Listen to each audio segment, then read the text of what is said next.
ونصلي على رسوله الكريم أما بعد فأعوذ بالله من الشيطان الرجيم بسم الله الرحمن الرحيم رب اشرح لي صدري ويسر لي أمري واحلل عقدة من لساني يفقهوا قولي اللهم انفعنا بما علمتنا وعلمنا ما ينفعنا وزدنا علما آمين یا رب العالمین۔ اس وقت امید ہے آپ سب لوگ باہر اپنے بیک یارڈ میں ہوں گے، اور یہ صبح کا وقت ہمیں بڑا کچھ سکھاتا ہے۔ یہ پرندوں کی چہچہاہٹ، یہ صبح سویرا، یہ سورج کا نکلنا، یہ ہمیں ایک نئے دن کی امید دیتا ہے۔ اور پرندوں کا یہ بولنا الحمدللہ ہمیں بتا رہا ہے کہ صرف ہم نہیں ہیں جو اللہ تعالیٰ کے ذکر کے لیے اس وقت اٹھے ہیں، اللہ کی بہت ساری مخلوق ہے جو اس وقت اللہ کا ذکر کر رہی ہے۔ اللہ تعالیٰ نے فرمایا نا سورہ نور میں، الم تر ان اللہ یسبح لہ من فی السماوات والارض، تم دیکھتے نہیں ہو کہ اللہ کے لیے تسبیح کر رہا ہے ہر کوئی جو آسمانوں اور زمین میں، والطیر صافات، اور پرندے بھی پر پھیلائے ہوئے، کل قد علم صلاتہ و تسبیحہ، سب کے سب جانتے ہیں اپنی نماز بھی اور اپنی تسبیح بھی۔ تو سب کو اپنی تسبیح معلوم ہے، اللہ دکھاتا ہے کہ تم اکیلے تسبیح کرنے والے نہیں ہو، دیکھو میری کتنی مخلوق تسبیح کر رہی ہے، اور ان کو اپنی نماز بھی پتہ ہے۔ تو اس کو انجوائے کرتے ہوئے پھر ہم انشاءاللہ تعالی اپنی بھی تسبیحات کریں گے۔ یہ بہت ہی خوبصورت وقت ہوتا ہے اللہ کو یاد کرنے کا۔ اللہ تعالیٰ کا بہت شکر ہے جس نے ہمیں یہ عشرہ ذی الحجہ دیکھنا نصیب فرمایا صحت اور سلامتی کے ساتھ،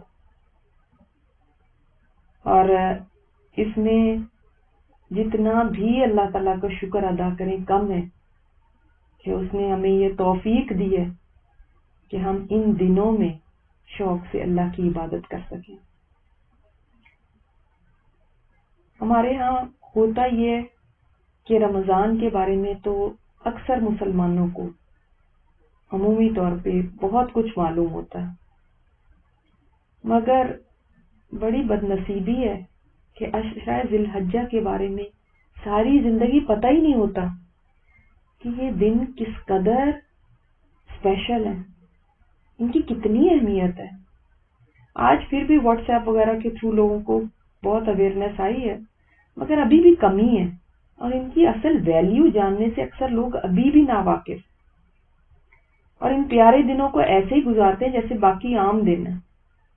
رمضان میں پھر بھی ہم سب کچھ نہ کچھ ایفرٹ کرتے ہیں، مگر ان دنوں میں کوئی خاص ایفرٹ نظر نہیں آتی، کوئی بھاگ دوڑ، کوئی ہلچل نہیں ہے، اور اکثر اوقات یہ 10 دن کب آئے اور کب چلے بھی گئے پتہ بھی نہیں چلتا۔ حالانکہ اگر ان دنوں کی قدر و قیمت ہم جان لینا تو ایک لمحہ بھی ضائع نہ کریں۔ رمضان بہت اسپیشل مہینہ ہے الحمدللہ، مگر ذی الحجہ کے یہ دن بھی کوئی کم نہیں ہے۔ تھوڑا سا آپ کو ایک ایگزامپل سے فرق بتاتی ہوں۔ دیکھیے رمضان جو ہے نا وہ ایسے ہے کہ اللہ تعالیٰ نے جیسے کہ ہر خاص و عام کو بلا لیا، ہر خاص و عام کو، ہر ایک بندے کے لیے کچھ انسینٹیوز ہیں کہ مثال کے طور پہ جنت کے دروازے کھول دیے جاتے ہیں، جہنم کے بند کر دیے جاتے ہیں، شیاطین کو چین کر دیا جاتا ہے، نیکیوں کا اجر اتنے گنا بڑھا دیا جاتا ہے۔ انسان خود بخود پھر بھاگتا ہے، اور آپ دیکھیں گے کہ جو پورا سال بھی نماز نہ پڑھتا ہو وہ بھی رمضان میں کچھ نہ کچھ ایفرٹ کر ہی لیتا ہے۔ لیکن یہ والے جو دن ہیں نا یہ ڈیفرنٹ ہے، ان میں کوئی اللہ تعالیٰ نے بتایا نہیں کہ اتنے گنا بڑھ جائے گا اجر، یا کوئی جنت کے دروازے کھولے جاتے ہیں یا جہنم کے بند کیے جاتے ہیں، یا کچھ ایسی چیز نہیں بتائی گئی۔ اس کو اس مثال سے سمجھیں کہ چھوٹا بچہ ہوتا ہے نا، تو آپ نے اس سے کام کرانا ہوتا ہے، کچھ کہنا ہوتا ہے، تو کیسے کرتے ہیں؟ اس کو کوئی چاکلیٹ دکھاتے ہیں، کوئی ٹوائے دکھاتے ہیں، کوئی اس طرح کی چیز دکھاتے ہیں، تو تب وہ کوئی کام کرتا ہے. اور ایک بچہ ذرا سمجھدار ہو گیا ہوتا ہے، پھر وہ کیسے کام کرتا ہے؟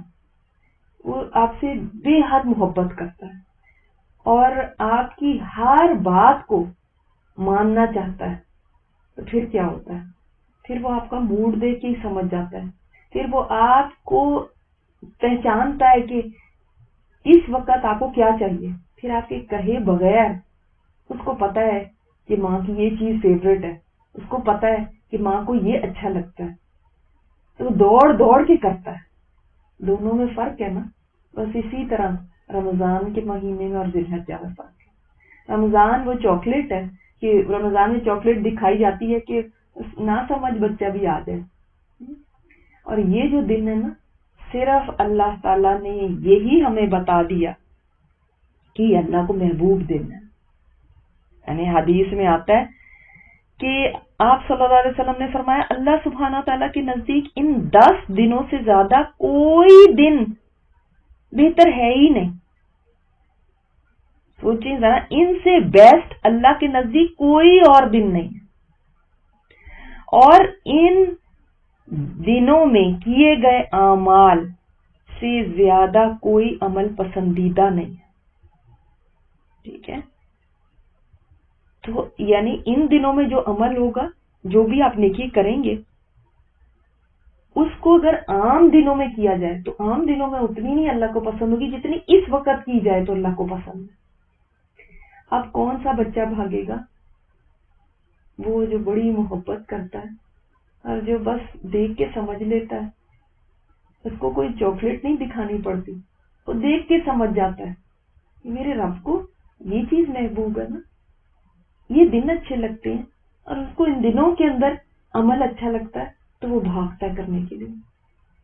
تو یہ صرف خاص خاص لوگوں کے لیے دن ہے، اور رمضان ہر خاص و عام کے لیے. سمجھیں، ان دنوں کی طرف توجہ صرف وہی دے گا جس کو محبوب کے محبوب دن پیارے ہوں گے.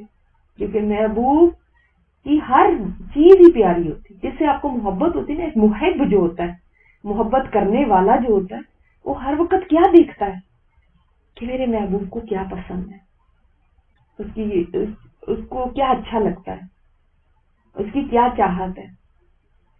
اس کی ہر چاہت اس کی چاہت بن جاتی ہے. وہ جس چیز سے محبت کرتا ہے اس سے اس کو محبت ہو جاتی ہے. تو یہ دن محب کے دن ہے. یہ دن ان کے دن ہے جو اللہ سے محبت کرتے ہیں. وہ پھر آرام سے نہیں بیٹھیں گے. ان کے لیے اتنا ہی بات کافی ہے کہ جب انہوں نے سن لیا کہ یہ دن اللہ کو محبوب ہے تو وہ کھڑے ہو گئے. ان دنوں میں مجھے دوڑ لگانی ہے، ان دنوں میں مجھے نیکیاں کرنی ہیں. ایک اور حدیث کی طرف دیکھیں. آپ صلی اللہ علیہ وسلم نے فرمایا ذی الحجہ کے دنوں میں کیے گئے اعمال میں سے کوئی عمل، اس سے زیادہ کوئی عمل اللہ تعالیٰ کو جو باقی دنوں میں کیا گیا اس سے زیادہ افضل نہیں. صحابہ نے عرض کیا جہاد بھی نہیں؟ آپ صلی اللہ علیہ وسلم نے فرمایا جہاد بھی نہیں. یعنی ذی الحجہ میں جو انسان کوئی نیکی کرتا ہے، اس کے علاوہ دنوں میں، عام دنوں میں کوئی اگر جہاد کرے تو کیا وہ جہاد بھی اس کے ایکول نہیں آ سکتا؟ آپ نے فرمایا نہیں. وہ جہاد حالانکہ کتنا بڑا عمل ہے کہ انسان اپنی جان اللہ کے راستے میں لگا دیتا ہے، اپنا مال لگا دیتا ہے. سوائے آپ صلی اللہ علیہ وسلم نے فرمایا اس شخص کے جو اپنی جان اور مال لے کے اللہ کے راستے میں نکلا اور کسی چیز کے ساتھ واپس نہیں لوٹا. یعنی اس کی جان بھی چلی گئی، اس کا مال بھی چلا گیا، سب کچھ اس نے لوٹا دیا. ہاں وہ ایکولنٹ ہو سکتا ہے، اس کی نیکی ایکولنٹ ہو سکتی ہے اس کی. ادروائز کسی اور کی نیکی بھی اس کے برابر نہیں ہو سکتی جو انسان ان دنوں میں کوئی نیکی کرتا ہے. کیا تو اس سے آپ اندازہ کیجئے. حافظ ابن رجب نے اس حدیث کی جو شرح لکھی ہے، یعنی اس کی جو تشریح بیان کی ہے، تو وہ کہتے ہیں کہ جب ان 10 دنوں میں کیا ہوا نیکی کا کام سوچیں کہ بارگاہ الہی میں سال کے باقی سارے دنوں میں کیے گئے نیک اعمال سے زیادہ فضیلت رکھنے والا ہے اور محبوب ہے. تو وہ کہتے ہیں کہ اس کا مطلب ہے ان دنوں کی کم درجے کی نیکی بھی دوسرے دنوں کی بلند درجے کی نیکی سے افضل ہوگی. یعنی ان دنوں میں اگر آپ چھوٹی نیکی بھی کریں گے نا تو باقی دنوں میں آپ بڑی بڑی نیکیاں بھی کر رہے ہیں تو تب بھی یہ چھوٹی زیادہ افضل ہوگی. اسی لیے صحابہ نے پوچھا نا کیا جہاد تو بہت بڑا عمل ہے, وہ باقی دنوں میں ہم کرتے ہیں تو وہ ایکویلنٹ ہو سکتا ہے اس کے جو ان دنوں میں چھوٹی سی نیکی کی جائے؟ فرمایا نہیں. تو اس سے اندازہ کیجئے کہ یہ دن کتنے فضیلت والے ہیں. اور قرآن پاک میں بھی اللہ تعالیٰ نے قسم کھائی ہے ان دنوں کی, والفجر ولیال عشر. تو ابن کثیر نے اپنی تفسیر میں لکھا کہ ان 10 راتوں سے لیال عشر سے مراد ذی الحجہ کے 10 دن. اسی طرح اللہ تعالیٰ نے فرمایا وَاذْكُرُوا اسْمَ اللَّهِ فِي أَيَّامٍ مَّعْلُومٍ, سورہ حج میں ان معلوم دنوں میں اللہ تعالیٰ کا ذکر کرو, اللہ کے نام کا ذکر کرو. تو ابن عباس کا قول ہے کہ ایام معلوم جو ہیں وہ ذی الحجہ کے یہ 10 دن ہی. اچھا, ذکر الہی تو روزانہ ہی انسان کو کرنا چاہیے, مگر اللہ تعالیٰ نے اپنی یاد کے لیے کچھ دنوں کا اسپیشلی طور پہ ذکر فرمایا کہ ان دنوں میں اللہ کا نام یاد کرو. اس سے پتہ چلتا ہے کہ یہ دن کتنے زیادہ پھر خاص ہوں گے کہ ان کی طرف توجہ دلائی, خاص حکم دیا کہ ان دنوں میں اللہ کو یاد کرو. تو ان ساری باتوں سے پتہ چلتا ہے یہ عام دن نہیں ہے. اگر یہ عام دن نہیں ہے تو ہم نے عام دنوں کی طرح ان کو گزارنا بھی نہیں. دیکھیں, جو چیز اللہ تعالیٰ کو بہت محبوب ہے, جو دن اللہ کو بہت محبوب ہے, بتائیں ان دنوں میں اللہ کو منانا زیادہ آسان ہوگا یا باقی دنوں میں؟ ظاہر ہے ان دنوں میں آسان ہوگا نا, جو اللہ تعالیٰ کے فیوریٹ دن ہیں. اب اس کی واٹ ایور ریزن, بہت ساری ریزن علماء نے بھی لکھی, واللہ عالم, اللہ کو بہتر پتہ, ہم اس میں نہیں جائیں گے. اور جب ہمیں پتہ چل گیا کہ اللہ تعالیٰ کو یہ دن بہت پسند ہے تو اب اس کا مطلب ہے ان دنوں میں ہمارے نصیب جاگ سکتے ہیں, کیونکہ اللہ کو منانا آسان ہے, اللہ جلدی خوش ہو سکتا ہے. ان دنوں میں ہم نیکی کریں گے تو اللہ ہم سے جلدی راضی ہو جائے گا, بجائے ہم دوسرے دنوں میں. نیکی تو ٹھیک ہے ہر ٹائم پہ کرنا اچھا ہے, مگر ان دنوں میں جب کریں گے نا تو اللہ کو جلدی راضی کر سکتے ہیں. ان میں کی گئی نیکی اللہ کو بہت زیادہ پسند ہے. جب یہ پتہ چل گیا تو پھر ہماری کوشش کیا ہونی چاہیے؟ کسی کو خوش کرنا ہو تو کیا کیا جاتا ہے بتائیں؟ بھاگ بھاگ کے دکھایا جاتا ہے نا, اپنا زور لگایا جاتا ہے.